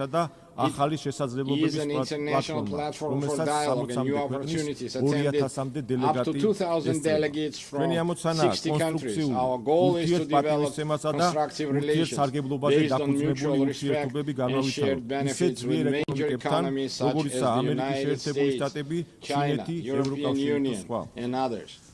We are open to any dialogue and cooperation, but at the same time, we demand respect and fair and dignified approach. What the Georgian people will never accept is being spoken to in the language of ultimatums, blackmail or intimidation. Georgia is a faithful adherent to the fundamental principles or values of the United Nations and a dignified, responsible member of the international community, as evidenced by the considerable efforts by the current government of Georgia to improve the protection of human rights. It is precisely thanks to the pragmatic and rational policies of the government of Georgia that we have maintained peace and economic growth, significantly improving the quality of life of our citizens. Despite numerous challenges in recent years, Georgia has demonstrated remarkable resilience to external shocks. The positive trajectory of Georgia's development is reflected in and confirmed by the international rankings and indicators of the world's most reputable organizations. Despite 20% of Georgia's territory remaining under occupation, we continue to pursue development and progress with great energy and determination. We are entrusted with the mission that our children may live in a stronger, dignified Georgia and peaceful world. And now I want to address our Association brothers and sisters on the other side of the occupation line. For centuries, we have written Georgia's history together, a history filled with the heroism of our ancestors, through our shared struggle for survival of our nation and the love for our motherland. We have never been a large empire imposing its rules on the others. We have always been a country proud of its diversity. Georgia is a place where civilizations have met, blended and balanced each other for centuries. Our culture is the very product of this complex and enduring synthesis. My Abkhaz and Ossetian brothers and sisters, our cultural code has not changed. For us, diversity is not a problem. It remains an essential formula for our existence, which is why we always meet our compatriots from the other side of the occupation line with open hearts and outstretched hands. It's our duty, through joint efforts, to overcome artificially created obstacles, rebuild broken bridges, and leave past grievances to history. As a people of exceptional patience and resilience, I believe that one day we will, together with our children, we will live with our children in a united, happy and developed Georgia, where nothing will stand in the way of our harmonious coexistence. Herewith, I would like to express my gratitude to the international community for its unwavering support of Georgia's sovereignty and territorial integrity. Georgia, like the entire world, is going through a pivotal moment in modern history. We live in a transitional era where the future of the international order remains uncertain. The United Nations must ensure our planet's transition to a peaceful, stable, and fair, multipolar international order. Georgia is responsible, as a responsible member of international community, is ready to support the United Nations in becoming the inevitable alternative to war and the principal guarantor of peace. I would like to reiterate that we are prepared and open, taking into account our national interests, to engage in dialogue with all parties on issues of global and regional significance. The current reality requires us to face difficult issues and initiate an open, pragmatic and result-oriented dialogue. I believe that only in this way we can overcome common global challenges and unlock new opportunities for the benefit of our countries, peoples and future generations. Thank you very much for your attention. May God bless humanity. On behalf of the Assembly, I wish to thank the President of Georgia. La Asamblea escuchará ahora un discurso del excelentísimo señor Luis Alberto Arce Catacora, presidente constitucional del Estado plurinacional de Bolivia. Pido a protocolo que acompañe a su excelencia, a quien invito a dirigirse a la Asamblea.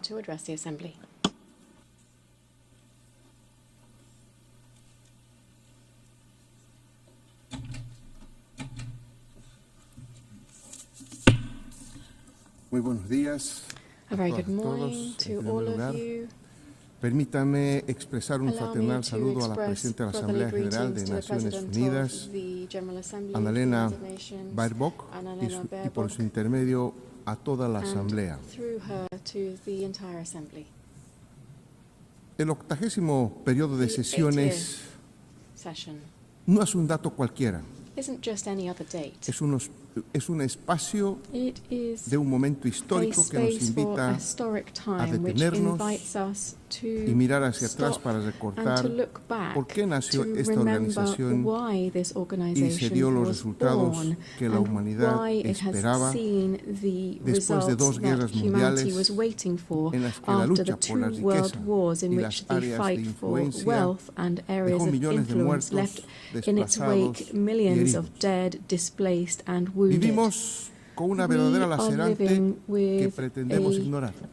En 8 décadas se han desarrollado en el concierto de las naciones narrativas que, usando la habilidad de las potencias con larga experiencia en el derecho internacional, han camuflado heridas profundas y recuerdos desgarradores de la humanidad,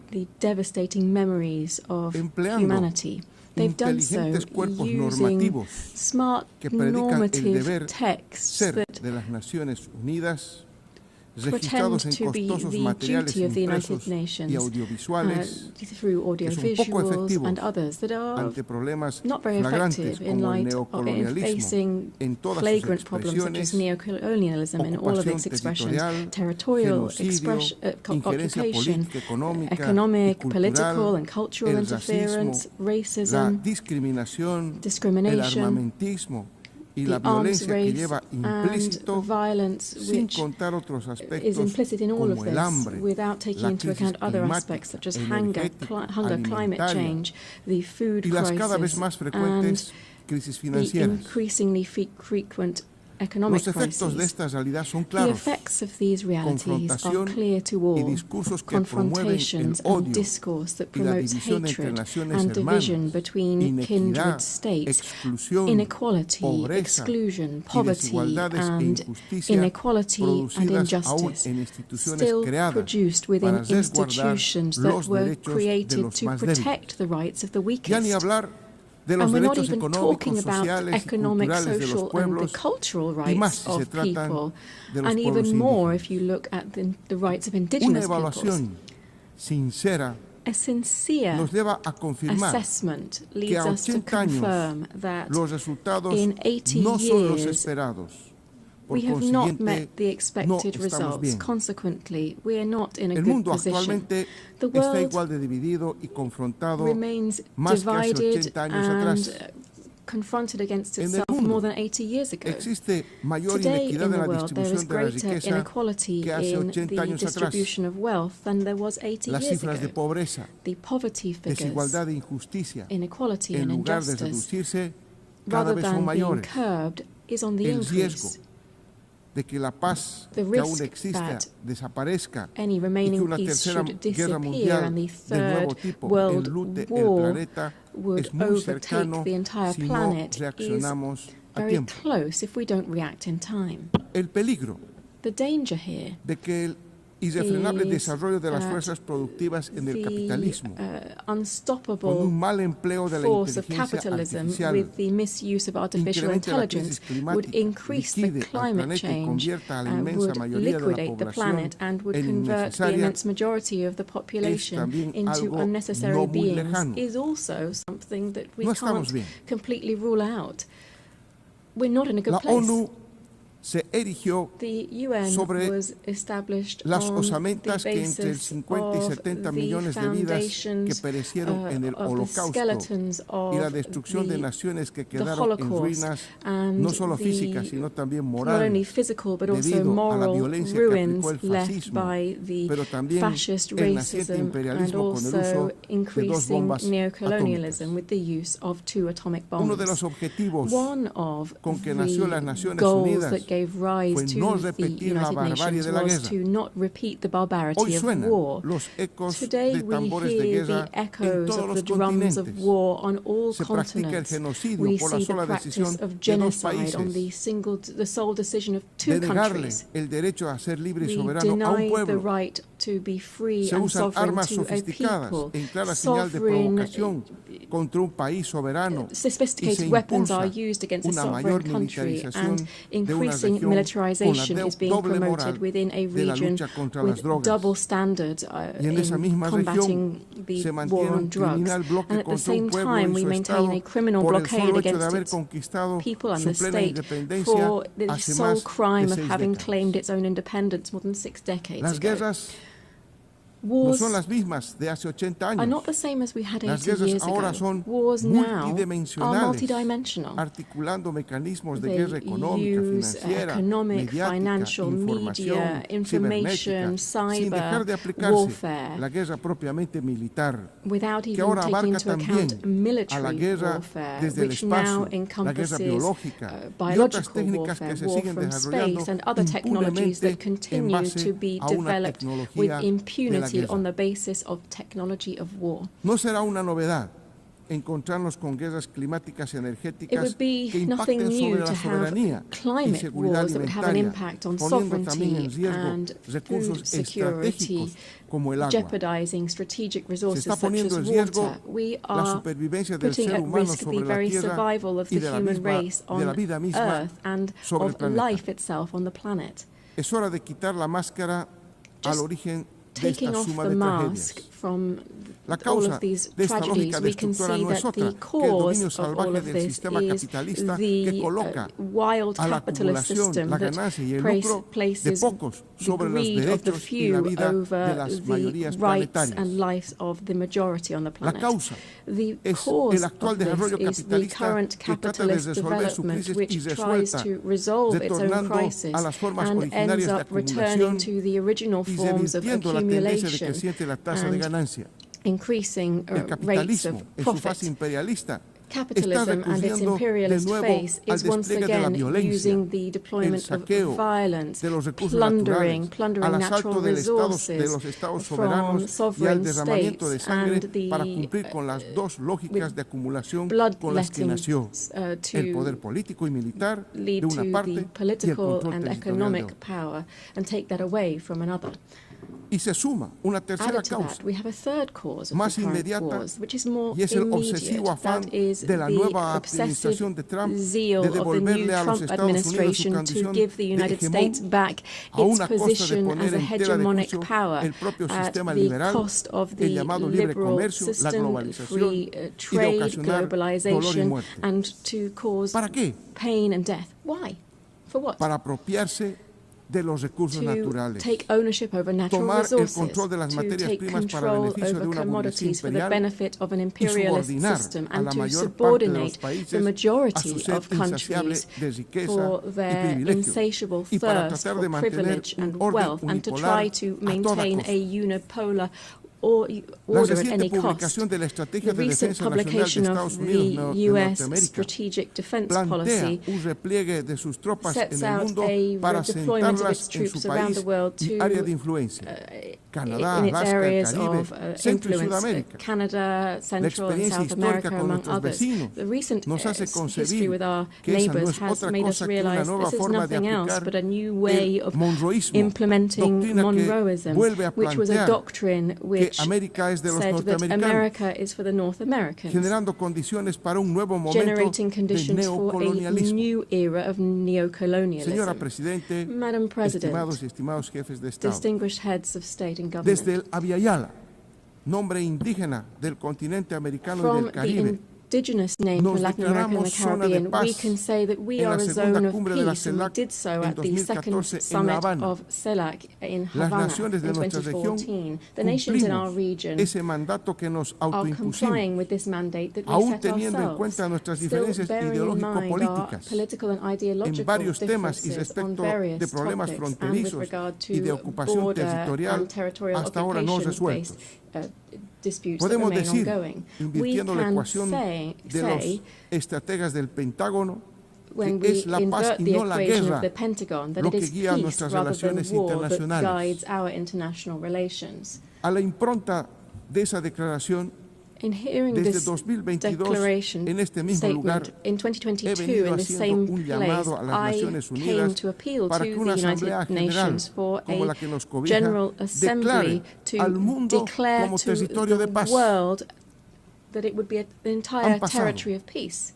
And 11 years have passed since that historic declaration of CELAC, and 3 years since I made that statement in this assembly. Not only have we not declared the world as a zone of peace, rather we are facing the harsh reality of seeing how death is becoming increasingly normalized in international relations. We also feel the threat of fascism in all of its variants to try to exploit and dominate peoples at the current time. The threat of death has is covering Latin America and the Caribbean. Está movilizada con un potencial bélico que contempla desde lanchas patrulleras hasta misiles, pasando por aviones, helicópteros y submarinos, usando el pretexto de que ese espacio marítimo está siendo utilizado contra la seguridad nacional de los Estados Unidos, a partir de la introducción ilegal de cocaína por parte de bandas criminales pertenecientes a carteles de drogas. Más allá de violaciones de derechos internacionales, esta acción provocadora del imperialismo tiene dos intenciones. Primero, la intervención sobre nuestra hermana República Bolivariana de Venezuela, que desde 1999 levanta en alto las banderas de la independencia efectiva, la libertad de su pueblo y la soberanía de su Estado, y que posee importantísimos recursos naturales, especialmente petróleo, que desde el norte se pretende controlar y apropiar. Segundo, intentar reconquistar el control de América Latina y el Caribe sobre la base de minar la democracia liberal, impulsar la militarización y emplear otras prácticas colonialistas que debemos llamar por su nombre. El imperialismo dice que interviene para luchar contra el tráfico de drogas y combatir el crimen organizado, lo cual es una falacia, pues si fuera verdad empezaría a enfrentar efectivamente ambos hechos dentro de su propio país, donde la demanda de consumo de todo tipo de drogas es alta y en ascenso, y donde se plasman distintas modalidades de crimen organizado. In its origins, where we see different types of organized crime, what the United States is trying to do is to give our region the role of holding back the edification of a multipolar world and to submit it to its own interests.